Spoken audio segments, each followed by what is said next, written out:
कुछ कहानियाँ किताबों में नहीं मिलती क्योंकि वो कहानियाँ इतिहास नहीं बलिदान लिखती है। ये कहानी है एक ऐसे भारतीय जासूस की जिसने अपना नाम, अपनी पहचान, यहाँ तक कि अपनी पूरी जिंदगी देश के नाम कर दी। एक ऐसा हीरो जिसे दुनिया ने कभी खुलकर नहीं जाना, लेकिन जिसने हजारों जिंदगियां बचाई। जी हाँ, नाम था रविंद्र कौशिक और दुश्मन देश में उन्हें कहा जाता था ब्लैक टाइगर।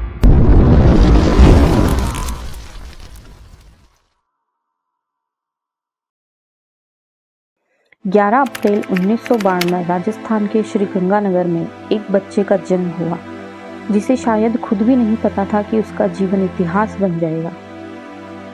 रविंद्र कौशिक बचपन से ही तेज, समझदार और बेहद प्रतिभाशाली थे, लेकिन उसकी सबसे बड़ी ताकत थी उसका अभिनय।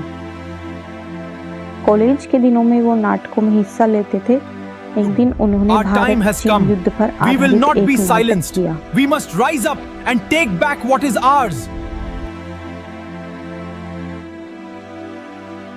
उनका अभिनय इतना सच्चा था, इतना भावनात्मक कि दर्शकों में बैठे कुछ खास लोग उनकी तरफ खींचे चले आए। ये लोग आम दर्शक नहीं थे, ये थे भारत की खुफिया एजेंसी RAW के अधिकारी। उन्होंने उसी दिन तय कर लिया कि ये लड़का सिर्फ मंच पर नहीं, देश की रक्षा में भी एक बड़ा किरदार निभा सकता है। रविंद्र के सामने एक ऐसा प्रस्ताव रखा गया जिसे स्वीकार करना आसान नहीं था। उन्हें अपना घर छोड़ना था, अपना नाम, अपनी पहचान, सब कुछ पीछे छोड़ना था, लेकिन देशभक्ति के आगे उन्होंने सब कुछ कुर्बान कर दिया। अब शुरू हुई उनकी असली परीक्षा, की कठिन और गुप्त ट्रेनिंग। उन्हें उर्दू भाषा सिखाई गई, इस्लामिक रीति रिवाज सिखाए गए, पाकिस्तान का भूगोल, राजनीति और सेना की संरचना तक पढ़ाई गई। धीरे धीरे रविंद्र कौशिक खत्म हो रहे थे और जन्म ले रहा था एक नया इंसान। नाम था नबी अहमद शाकिर। एक ऐसी पहचान जिसे अब उन्हें अपनी आखिरी सांस तक निभाया था। साल 1977 वो साल जब रविंद्र ने भारत छोड़ दिया और दुश्मन देश पाकिस्तान में कदम रखा। अब वो एक आम नागरिक की तरह वहाँ रहने लगे।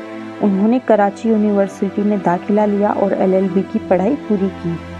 धीरे धीरे उन्होंने समाज में अपनी पहचान बनाई और फिर वो दिन आया जब वो पाकिस्तान आर्मी में भर्ती हो गए। समय के साथ उनकी मेहनत और बुद्धिमत्ता ने उन्हें आगे बढ़ाया और वो मेजर के पद पर पहुंच गए। अब वो सिर्फ एक सैनिक नहीं थे, बल्कि भारत के सबसे कीमती स्रोत बन चुके थे। उन्होंने भारत को कई गुप्त जानकारियां दी, पाकिस्तानी सेना की रणनीतियां, सीमा पर होने वाली गतिविधियां और यहाँ तक कि परमाणु कार्यक्रम से जुड़ी अहम सूचनाएं, ये सब पहुंचाई। कहा जाता है उनकी दी गई जानकारियों ने हजारों भारतीय सैनिकों की जान बचाई है। लेकिन हर कहानी में एक ऐसा मोड़ आता है जो सब कुछ बदल देता है। साल 1983 में ने एक और एजेंट को पाकिस्तान भेजा। नाम था इनायत मसीह, लेकिन एक छोटी सी गलती सब कुछ खत्म कर गई। इनायत पकड़ा गया और उनके जरिए रविंद्र कौशिक की असली पहचान सामने आ गई। उन्हें तुरंत गिरफ्तार कर लिया गया। अब वो एक जासूस नहीं, बल्कि दुश्मन देश के कैदी बन चुके थे। गिरफ्तारी के बाद शुरू हुआ दर्द का वो सिलसिला जिसे शब्दों में बयां करना मुश्किल है। उन्हें भयानक यातनाएं दी गई, बार बार पूछा गया भारत की राज बताओ, लेकिन हर बार उनका जवाब सिर्फ खामोशी था। 16 साल उन्होंने पाकिस्तान की अलग अलग जेलों में बिताए। बीमारी, दर्द, अकेलापन सब कुछ सहा, लेकिन अपने देश के साथ कभी विश्वासघात नहीं किया। ना उनका परिवार साथ था, ना देश उन्हें खुलकर अपना कह सकता था। और आखिरकार साल 2001 में मल्तान जेल में उनकी मृत्यु हो गई। कुछ लोग इतिहास में नाम कमाते हैं और कुछ लोग इतिहास बना जाते हैं। रविंद्र कौशिक एक ऐसा नाम जो शायद किताबों में नहीं लिखा गया, लेकिन हर भारतीय के दिलों में हमेशा जिंदा रहेगा। आज हम चैन से सोते हैं क्योंकि नहीं कहीं ना कहीं कोई ब्लैक टाइगर हमारे लिए जाग रहा होता है।